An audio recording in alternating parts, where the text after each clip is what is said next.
Hello there, welcome to our channel Login Helps again. Hope you are doing fine. I'm back with another tutorial video, and today I'll be showing you how to delete a comment on your TikTok video. And now without further ado, let's dive right into the video.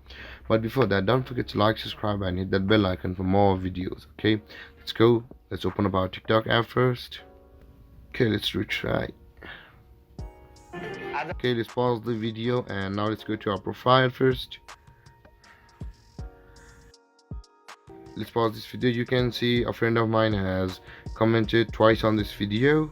Now there are two ways to delete a video. If you want to delete a single, just tap on it for a moment, tap and hold the comment you want to delete for a moment, and you can see all these options pop out. And the second last one is the delete option. If you want to delete only a single comment, you can just tap on delete. And if you want to delete multiple comments, let's go.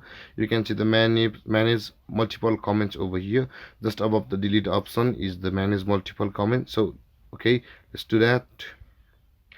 And you can see when I tap on the two comments by my friend, it is selected and a tick mark has appeared on the left side of it. Now let's delete it and delete. And there guys, this is how you delete a comment in TikTok. And if you have any confusions or questions regarding the topic, don't hesitate to comment in the comment section below. Thank you for watching guys, and don't forget to like, subscribe and hit that bell icon for more videos. Thank you. Peace.